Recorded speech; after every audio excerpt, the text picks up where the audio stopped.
Bonsoir tout le monde. Tout à fait. On a absolument, ce pourquoi nous sommes venus, jouer contre une grande équipe, une équipe avec beaucoup de maturité, beaucoup d'expérience, de la confiance engendrée par ce titre de champion d'Afrique. Félicitations encore, Sénégal. Ces derniers matchs, cette sortie notamment contre le Brésil, avec cette victoire contre le Brésil, la date FIFA précédente, dans cette atmosphère, devant ses supporters, tout le monde connaît le peuple sénégalais, très fraternel, très amical, très bienveillant envers tout le monde, mais bien sûr derrière son équipe, dans ce climat avec un peu d'humidité.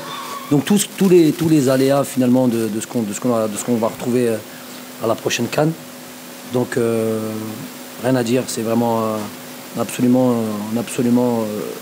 reçu tout ce pourquoi nous sommes venus. Oui, Pape Djibril. Ah bon? Ah, il y a quelqu'un d'autre qui a... Oui, Anta du journal Stade. Coach, hier j'étais à l'aéroport. Je vous ai posé une question, vous demandez que vous voulez garder l'avantage sur Aliou Cissé. Aujourd'hui, vous l'avez confirmé. Quelle est votre recette? Parce que quand même 3, c'est beaucoup. Ouais, j'ai envie de dire que c'est presque anecdotique. Je vous assure, c'est pas de la langue de bois. C'est vraiment anecdotique. J'aimerais être à sa place, moi, être de nouveau champion d'Afrique, avoir joué la dernière Coupe du Monde. C'est quelque chose qu'il a offert à son pays. Donc c'est ça le plus important. Le reste, c'est peut-être une petite lutte d'ego, d'entraîneur, quoi, tout en étant très fraternel, très amical. Je vous assure que c'est anecdotique. Le plus important, c'est effectivement cette victoire. Elle compte pour cette équipe d'Algérie je ne vais pas dire en complète reconstruction, mais avec quand même l'avènement de nouveaux joueurs et de jeunes joueurs qui comptent leur 2e, 3e, 4e sélection. Donc ça, c'est la chose sur laquelle qui m'importe. Et donc voilà, c'est une accélération à vitesse grand V de l'apprentissage ici dans le football africain contre la meilleure équipe. Voilà. Comment? On n'a pas le temps de partir, on a l'avion à prendre. Et je sais, je connais Aliou et il me connaît.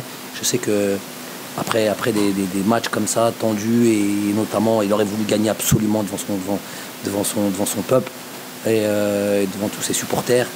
Je sais que c'est pas la chose qu'on a envie de faire, mais tranquillement, vraiment, il n'y a vraiment pas de souci. Cette équipe du Sénégal a vraiment de beaux jours devant elle. Et Inch'Allah qu'on se retrouve à la prochaine CAN finale, c'est possible. Au suivant. Voilà, bonsoir tout le monde. Merci Kara. Je suis là. Coach. Oui. Je suis là. Beaucoup de gens qui lèvent la main, c'est pour ça. Okay. Voilà, c'est ça. Donc toutes mes félicitations. Tout à l'heure, on a vu une très belle opposition. L'équipe algérienne est restée debout face aux assauts des Lions pendant presque 90 minutes. Vous avez su gérer pour marquer sur un fait de jeu. Est-ce que cette défaite ne doit pas être prise comme leçon pour l'équipe sénégalaise qui doit peut-être revoir ses ambitions pour la prochaine CAN? Merci. J'aurais pas la prétention de penser à la place d'Aliou, savoir ce qu'il doit faire avec cette équipe. Il a maintenant déjà fait beaucoup de très belles choses avec cette sélection. Donc ce serait vraiment manquer de respect à ce grand coach avec le travail qu'il fait avec cette sélection. Mais si vous voulez parler purement technique, moi j'ai vu une équipe, certes, on avait évidemment un plan. On sait qu'il ne faut pas trop s'ouvrir, complètement s'ouvrir, cette sélection avec tellement de bons joueurs et tellement d'automatisme.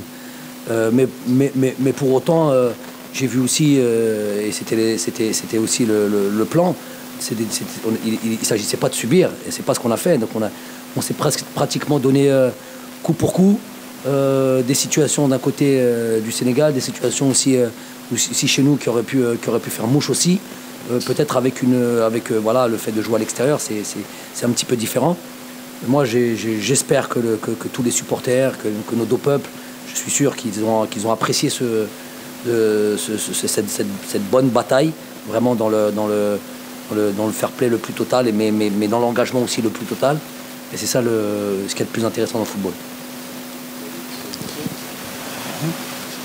Félicitations pour la victoire, c'est titre du quotidien sportif compétition.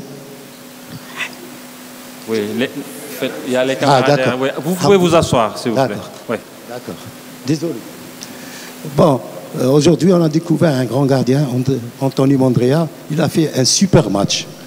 Est-ce que c'est la seule satisfaction? Bon, tous les joueurs se sont donnés à fond. Est-ce que pour vous, c'est la plus grande satisfaction de la sélection nationale dans ce match? Non, c'est pas la seule satisfaction. Comment on peut dire ça? Non, j'ai bien précisé, il y a d'autres satisfactions. La plus grosse. J'ai bien précisé. Je pense que tout le monde de manière générale a été dans ce qu'on a demandé, a été très respectueux du plan, respectueux des consignes. La discipline tactique a été omniprésente tout le long du match. Contre cette équipe du Sénégal, si tactiquement on manque ne serait-ce que 1 mètre ou 2 mètres, par exemple, sur une notion de pressing ou sur une notion de placement, on le paye cash. Et d'ailleurs, on a vu une ou deux situations où justement on était un petit désorganisé sur certaines situations dues à la qualité de cette équipe du Sénégal, et on a concédé des occasions. Donc, mais dans l'ensemble du match, je vois une équipe algérienne qui a été très organisée, très disciplinée, et qui a peut-être maintenant, si vous me dites Anthony a dû œuvrer et faire entre guillemets des parades ou c'est son travail à la Koulihal, mais en même temps, oui, c'est vrai que c'était aussi pour lui, comme pour par exemple Fares Cheibi qui a été mettre ce but, c'était aussi pour eux un match très très très important, parce qu'on joue contre la plus grosse équipe d'Afrique. Ok. Nous prenons 2 autres questions. Oui, un confrère d'Algérie et puis derrière. Bonsoir Jamel, oui, félicitations. Jamel, on a senti que Bouhanani allait rentrer. Est-ce que vous avez changé d'avis par rapport à ça? Et une petite dernière question. Vous avez dit, j'aimerais être à la place de Aliou et jouer la Coupe du Monde. Jouer la Coupe du Monde. Ça fait 8 mois que la Coupe du Monde a fini, ou 9 mois. On montre qu'on méritait cette qualification en Coupe du Monde de jour en jour. Merci. Au fond, vous donnez le micro là-bas, derrière. Oui. Certains diront qu'il ne s'agit pas après un match comme celui-là de soulever une polémique. Certains diront que si on n'y a pas été, c'est qu'on ne le méritait pas. J'ai envie de dire qu'on avait fait énormément de choses en Afrique, notamment cette série d'invincibilité historique, déjà pour le continent africain. On est la 2e équipe au monde à avoir eu cette série d'invincibilité, 35 matchs. Devant nous, c'est l'Italie. Donc juste par ça et cette constance qu'on a pu avoir de 2019 à quasiment à 2022, c'est notre première défaite, on l'a concédée en janvier 2022 à la CAN. Je peux dire que dans ce sens-là, et la double confrontation, mais bon, j'ai pas trop envie de ressoulever des polémiques. Ceux qui ont suivi nos matchs pourraient dire qu'on le méritait. D'autres diront, si on n'y était pas, c'est qu'on ne le méritait pas. En tous les cas, le plus important, c'est que le Sénégal et Aliou en sont à leur 2e life. Et moi, j'aimerais connaître ça avec mon pays. Voilà, j'aimerais connaître une participation de Coupe du Monde à mon pays. Bouhanani, c'était une question d'arbitre qui n'avait pas, 4e arbitre qui n'avait pas pris à temps la feuille. Il devait rentrer, il était sur le truc et il n'avait pas noté, il n'avait pas levé le truc à temps. Voilà. Merci. Nous prenons déjà donc la dernière question. Merci Kara. Bonjour coach, je suis là. Ndeye Dom Diouf, Radio Sénégal. Coach Belmadi, après la sortie de l'Algérie à la CAN et l'élimination à la Coupe du Monde, on a vu que ça avait beaucoup ébranlé psychologiquement l'équipe et vous également personnellement. Est-ce qu'aujourd'hui, cette victoire que vous avez sur le Sénégal vous a permis de vous refaire psychologiquement, surtout en perspective de la prochaine CAN? C'est sûr que ça a été un moment très difficile pour tout le monde. Déjà pour le peuple algérien, pour l'équipe en elle-même, pour moi que je suis. Mais bon, si vous suivez un petit peu, derrière ça, il y a eu une campagne de qualification de Coupe d'Afrique sur lesquelles il fallait absolument rebondir très vite après le mois de mars. Et on a fait 5 victoires sur 6. Et pour le 6e match, c'était à 4-5 jours, un match nul. Donc sur cet aspect, on a rebondi, même si au fond, nous, on a toujours cette tristesse de ne pas avoir fait cette Coupe du Monde.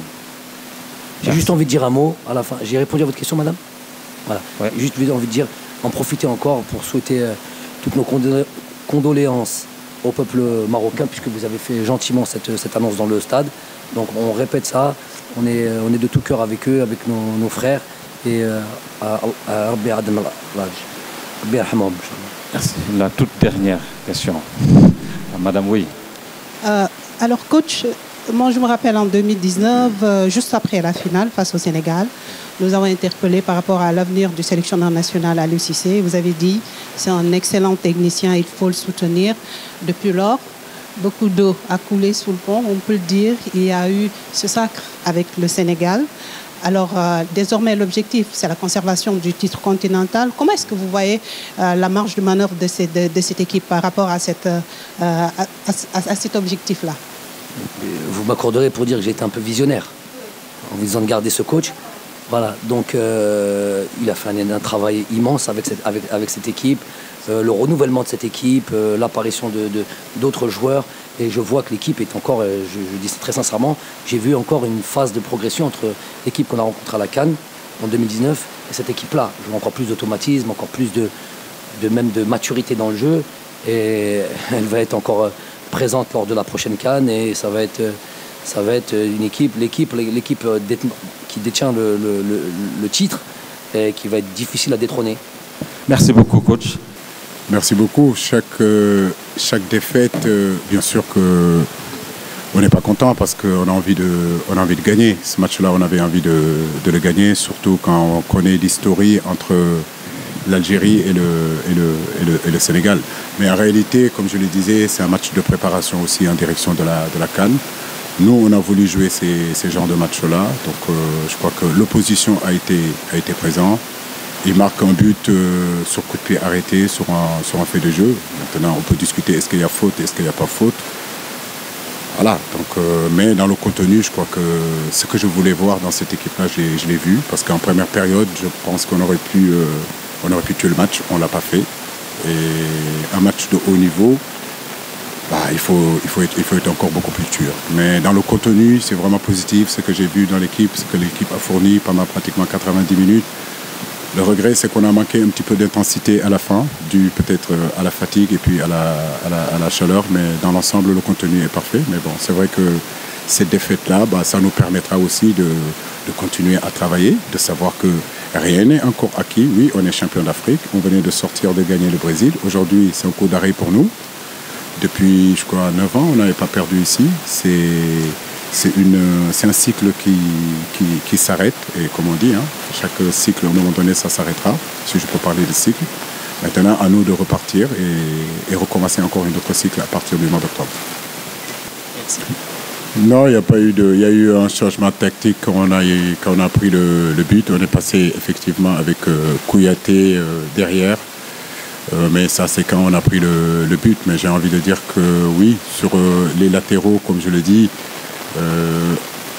j'ai décidé de faire jouer Abdou Diallo parce que justement, je voulais dans les sorties de balle, comme je le dis, que ce soit Niakhaté dans l'axe, Abdou Diallo un petit peu à gauche de Niakhaté et puis Koulibaly à droite. Et en réalité, on pouvait sortir les ballons avec Sabali à l'intérieur et puis Iliman et Sadio qui sont dans les extérieurs.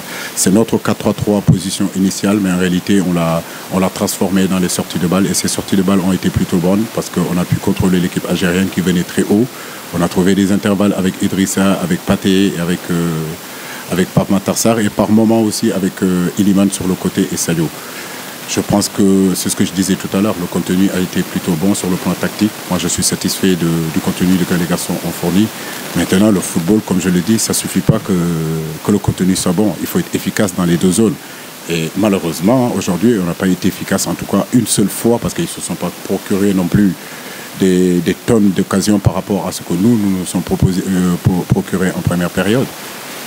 Ils ont eu la chance et la qualité de mettre ce ballon-là, mais j'ai envie de dire que dans l'ensemble, tactiquement, ce que nous avons mis en place, c'était quand même assez cohérent. C'est un 4-3-3, effectivement, position initiale, qui se transformait en 3-2-2-3. Voilà, j'ai envie de dire. Ok. Oui, Djibril. Djibril. C'est un peu compliqué pour toi.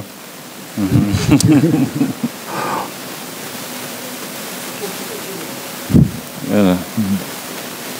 Je peux le comprendre. Voilà. Oui, c'est compliqué pour tout le monde. Voilà.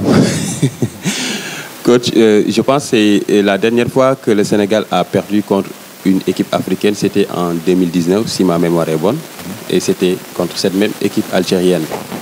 Est-ce que cette défaite peut-être est un signal fort par rapport aux ambitions qu'on a pour la prochaine Coupe d'Afrique? Merci. Mais Djibril, pourquoi cette défaite-là pour être un affront pour nos ambitions?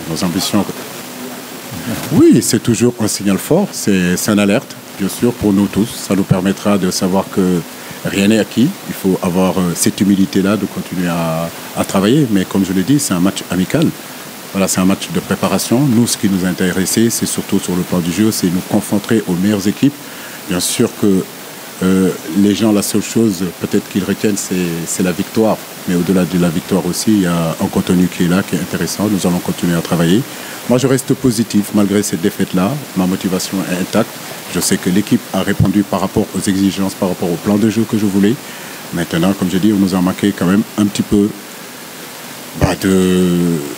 d'efficacité dans les zones importantes et surtout un petit peu par moment d'agressivité parce qu'à un moment donné, ils ont pris le dessus. C'est des axes de travail. Nous allons continuer sur ces sens-là. Donc plus d'agressivité et surtout plus d'efficacité dans les zones décisives. Mais ça n'enlève rien du tout de nos ambitions. Et c'est à nous tout simplement de continuer à travailler. Merci. Nous prenons deux autres questions. Oui, Aruna, le micro s'il vous plaît ici.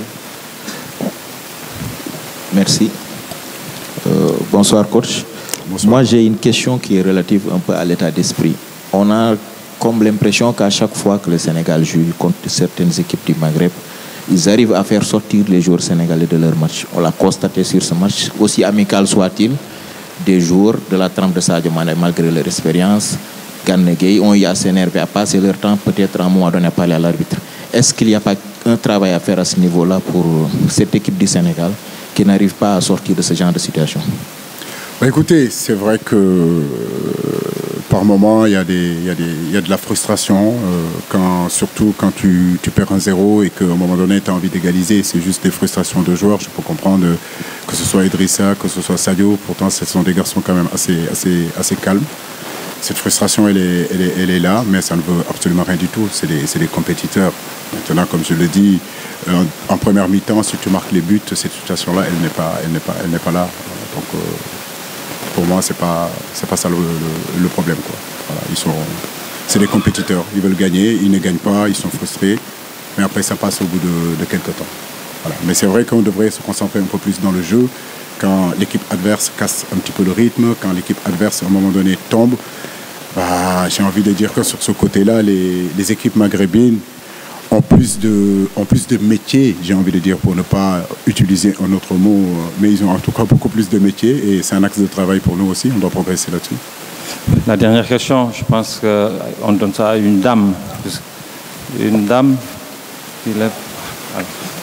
Alors, oui, attendez, non, vous n'avez pas la parole. Non, vous avez déjà posé une question, oui.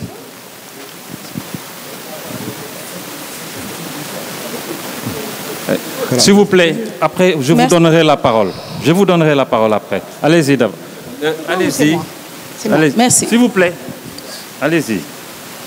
Aya, allez-y.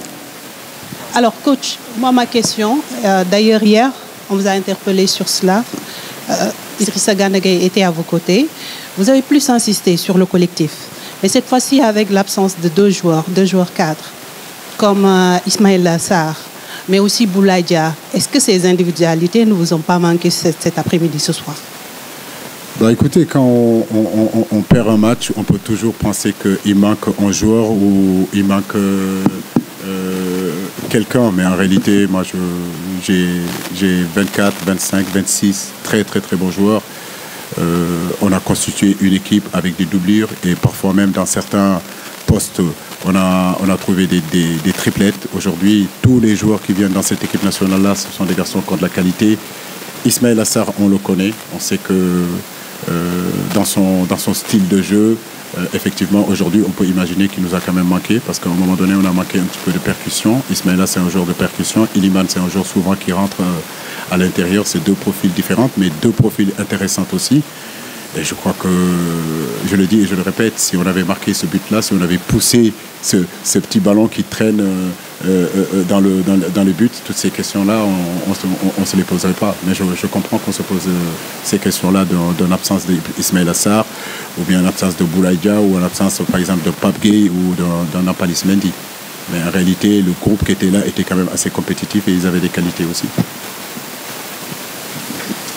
Coach, Jamel Belmadi a...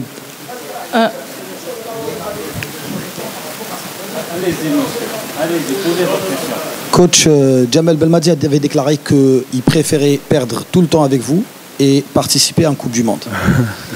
Vous avez parlé, après l'élimination de la Coupe du Monde, vous avez défendu l'Algérie. Vous avez défendu l'Algérie beaucoup. Pensez-vous que cette Algérie, avec ce niveau, mérite d'être en Coupe du Monde?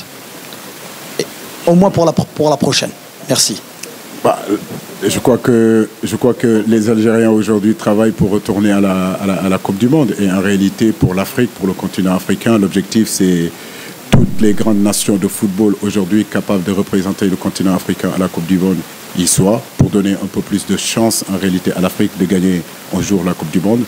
Bien sûr qu'on peut imaginer que l'Algérie ne pas aller en Coupe du Monde, ça donne aussi des chances, si vous voulez, ça limite, ça diminue les chances de l'Afrique de gagner la Coupe du Monde. L'objectif pour nous, c'est d'y aller en réalité avec toutes les meilleures équipes africaines pour justement bien défendre. Oui, si vous me posez la question, est-ce que l'Algérie mérite, c'est ce que je leur souhaite, en tout cas pour cette prochaine Coupe du Monde. Dernière. Oui. On a beaucoup de dernières questions. Voilà. Mais cette fois-ci, ce sera la toute dernière. Oui, allez-y, madame. Merci, Cara. Coach, l'autre jour, en conférence de presse, vous aviez dit que ce match contre l'Algérie servait de test en perspective de la préparation de la Coupe d'Afrique des Nations 2023. Aujourd'hui, si vous aviez à refaire aujourd'hui par rapport à certains postes, qu'est-ce qu'il y a à rectifier dans cette équipe du Sénégal? Merci. Mais je le dis, l'efficacité, être un peu plus tueur, je le dis, dans la zone offensive, c'est clair et net, et être un peu plus tueur aussi dans la zone défensive. Et comme je le dis, si vous regardez la physionomie de ce match-là, on a quand même maîtrisé notre sujet. Et je l'ai toujours dit, contre l'Algérie, l'Algérie ne nous a jamais véritablement dominé sur toutes les confrontations qu'on est en train de... Ça nous ramènera aussi à descendre un petit peu plus et montrer que ce n'est pas parce qu'on est champion d'Afrique que la prochaine Coupe d'Afrique ne sera pas difficile. Et des matchs comme ça, c'est important pour nous. Voilà, c'est important. Ça va nous remettre, ça va nous permettre de nous remettre en question, de faire notre autocritique et justement repartir encore beaucoup plus fort pour aller être encore beaucoup plus concret dans l'avenir. Merci beaucoup, coach. Merci à vous également.